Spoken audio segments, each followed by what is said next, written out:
ঢাকা বিশ্ববিদ্যালয় থেকে নাকি প্রশ্ন ফাঁস হতো আর সেই ফাঁস হওয়া প্রশ্ন দিয়ে পরীক্ষা দিয়ে অনেকেই ঢাকা বিশ্ববিদ্যালয়ে চান্স পেয়ে দিত। শিয়াল আঙ্গুল ফল না পাওয়ার জন্য বলে আঙ্গুল ফল টক, ওই রকম এটাও যে ডাবিতে পায় নাই, ডাবিতে তো সবাই প্রশ্ন পেয়ে গেছে আগে থেকে, তারা পড়ে পড়ে পাস হয়ে গেছে। আমরা এটা ভিক্ষা চাচ্ছি না, আমরা চাচ্ছি আমাদের অধিকারটা। প্রথম সবার লেগিংস থাকে, ভুল থাকে, যেমন আমারও ভুল হয়েছিল।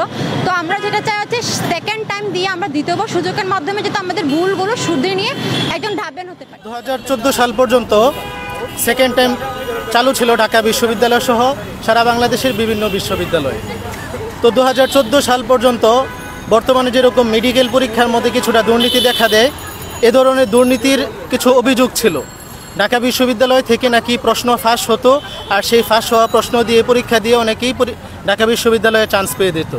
ঠিক এই অভিযোগ তুলে 2014 সাল থেকে ঢাকা বিশ্ববিদ্যালয়ে সেকেন্ড টাইম পরীক্ষা অফ করে দেওয়া হয়। এই সেকেন্ড টাইম পরীক্ষাটা যেন পুনরায় চালু করা হয়। বিগত 2019 সাল থেকে নিয়ে এই পর্যন্ত প্রতি বছরই এই বিষয় নিয়ে আন্দোলন হয়ে আসছে, অথচ ঢাবি কর্তৃপক্ষ এই বিষয় নিয়ে কোনো বক্তব্যই দিচ্ছে না। আমরা তাদের থেকে এই বিষয়ে কোনো বক্তব্যও পাচ্ছি না এবং কোনো সিদ্ধান্তও পাচ্ছি না। আমরা আশা করি ঢাকা বিশ্ববিদ্যালয় সকল দিক বিবেচনা করে পুনরায় মেধাবী ছাত্রদেরকে ঢাকা বিশ্ববিদ্যালয়ে ভর্তি হওয়ার সুযোগ করে দেওয়ার চিন্তা করে তারা যেন পুনরায় সেকেন্ড টাইম পরীক্ষা চালু করে দেয়। আমরা ছোটবেলা থেকে পড়ে আসছি যে কিছু না পারলে আমাদের বারবার এটা চেষ্টা করা উচিত, একবার না পারলে আরও চেষ্টা করা উচিত। কিন্তু আমাদের সেই কাজে কথার সাথে এই কাজের সাথে কোনো মিল হচ্ছে না। মানে আমরা চেষ্টা যে করবো, সুযোগ যে পাবো চেষ্টা করার, সেটা পর্যন্ত আমরা পাচ্ছি না। আমাদের অন্তত দ্বিতীয়বার সুযোগ দিন দেওয়া হয়, আমরা সেই প্রত্যাশায় রাখছি। সেই প্রত্যাশার ভিত্তিতে আমরা এই দাবিটা জানাচ্ছি। 21-20 সালের যে বেচরা আছে দাবি জানিয়েছিল, সেটা কোনো মতো কারণে কার্যকর দাবি আদায় করতে পারিনি। কিন্তু আমরা এবার 22 বেচে যে আমাদের নতুনভাবে সূচনা হলো, আমরা মাত্র একটা কর্মসূচির মাধ্যমে কর্তৃপক্ষকে জানানোর চেষ্টা করছি। তারপর আমরা পরবর্তীতে স্মারকলিপি দেব, কর্তৃপক্ষকে স্মারকলিপি দেওয়ার তারপর আমরা পদক্ষেপ নেব। আমরা আন্দোলনের মাধ্যমে আমাদের সেকেন্ড টাইম যেন সুযোগ দেওয়া হয়, আমরা সেই দাবি জানাতেই আমাদের এই আন্দোলনটা। শুধু আমাদের জন্য না, আমাদের 22 ব্যাচের পরেও কিন্তু আরও জেনারেশন আসবে, আরও বাকি ব্যাচগুলো আসবে যারা প্রথম সময়ে কিন্তু প্রথম সুযোগই কিন্তু ঢাবিতে চান্স পাবে না। ঢাবিতে প্রথম সুযোগে সবার চান্স হবে না, স্বাভাবিক, কারণ প্রথম সবার লেগিংস থাকে, ভুল থাকে, যেমন আমারও ভুল হয়েছিল। তো আমরা যেটা চাই হচ্ছে সেকেন্ড টাইম দিয়ে আমরা দ্বিতীয়বার সুযোগের মাধ্যমে যাতে আমাদের ভুলগুলো শুধরে নিয়ে একজন ঢাবেন হতে পারে। আমাদের দেশে এমন অনেক স্টুডেন্ট আছে যারা গ্রাম অঞ্চল থেকে এবং প্রত্যন্ত গ্রাম অঞ্চল থেকেও ঢাকা ইউনিভার্সিটিতে কিন্তু অনেক ছেলে মেয়ে পরীক্ষা দেয়। তো আমি ঢাকার, কিন্তু আমি যতটুকু জানি এমন অনেক আমার বন্ধু বান্ধব আছে যারা গ্রামে থাকে। গ্রাম থেকে তারা ঢাকা ইউনিভার্সিটি সম্বন্ধে ভালো কিছু কোনো জ্ঞানই পায় না। ওইখানে কোচিং সেন্টার বলুন বা যাই বলুন, বা ঢাকায় যেই লাইন্সটা পাওয়া যায় সেটা কিন্তু গ্রাম অঞ্চলে পাওয়া যায় না।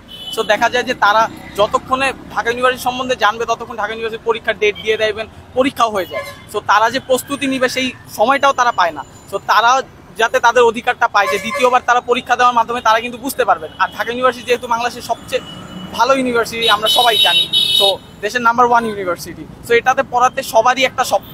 সো তারা যেই সময় এটার সম্বন্ধে জানতে পারে সেই সময় অনেক বেশি দেরি হয়ে যায়। তো তাদের জন্য হলেও সেকেন্ড টাইম ঢাবি দেওয়া উচিত, কারণ আমরা এটা ভিক্ষা চাচ্ছি না, আমরা চাচ্ছি আমাদের অধিকারটা।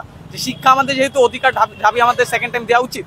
যেখানে স্বায়ত্তশাসিত বাকি ইউনিভার্সিটিগুলো দিচ্ছে সেখানে ঢাবি কেন দিবে না? ইভেন যদি আমি বিদেশের কথা বলি, লাইক আমাদের যে ওয়ার্ল্ড ওয়াইড যেসব র্যাঙ্কিং এ ভার্সিটিগুলো আছে সেগুলোতে সেকেন্ড টাইম আছে। ইভেন সেগুলোতে বয়স কোনো সময়সীমা নির্ধারণ করে দেওয়া নাই, তাহলে কেন ঢাবিতে সময়সীমা নির্ধারণ করে দেওয়া হবে? তো আমাদের দাবি একটাই যে আমরা ঢাবিতে সেকেন্ড টাইম চাই, অ্যান্ড বিনা শর্তে পরীক্ষা দেই। আমরা চাচ্ছি না যে আমাদের সিট দিতে হবে, আমরা বলতেছি যে একটা পরীক্ষা দেই জাস্ট, আর আমাদের এক্সট্রা কোনো সিটও দরকার নাই। যেই সিট নর্মালি থাকে সেখানে আমরা ট্রাই করব, কারণ অনেকেই আছে যে এইবার হয়তো বা টিকবে না। তো ওই জায়গায় যদি আমাদের মধ্যে 1-2 জনও টিকে যায় তাহলে কিন্তু তাদের লাইফ অনেকটাই সিকিউর হয়ে যায়।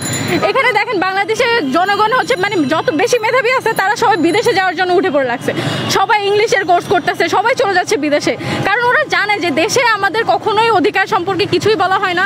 শিক্ষা মানুষের মৌলিক অধিকার, কিন্তু এটা কখনোই সাপোর্ট করা হয় না। আমাদের প্রাইভেটে চলে যাইতে হয়, যাদের টাকা থাকে না তারা কোনো একভাবে ম্যানেজ করে বিদেশে চলে যায়। বিভিন্নভাবে ক্রাইসিসের কারণে তাদের পড়ালেখা বন্ধ হয়ে যায়, অনেকে বিয়ে করে ফেলে বা বিভিন্ন ধরনের প্রবলেম হয়।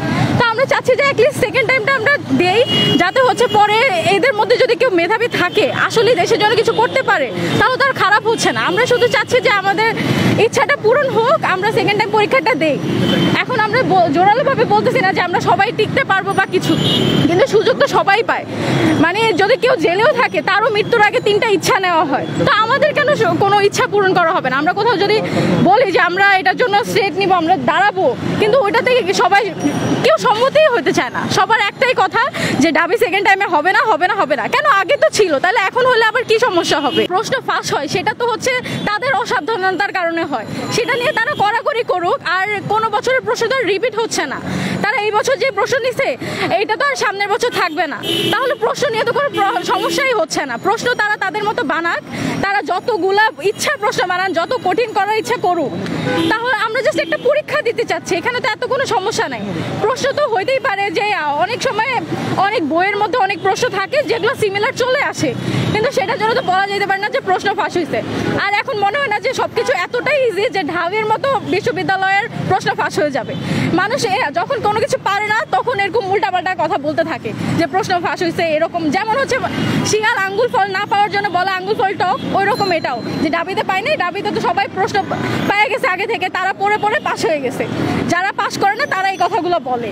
কিন্তু এখন যদি আমরা আসলে পরিশ্রম করে থাকি তাহলে তো আমরা পাবোই।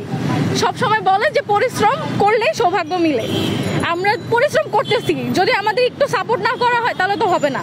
অনেকেই হচ্ছে অসুস্থ ছিল ওই টাইমে, এমনিও কত ধরনের মহামারী আমাদের দেশে চলতেছে, যে কারণে অনেকে পরীক্ষা দিতে পারে না।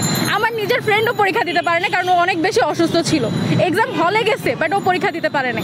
তো ওদের জন্য হলেও তো সেকেন্ড টাইমটা দরকার, এটাই বলার ছিল। ঠিক আছে, আপনি ফার্স্ট টাইম পরীক্ষা দিয়েছেন? জি। আপনার নামটা বলুন। আমার নাম জান্নাতুল রোশনি সাবা।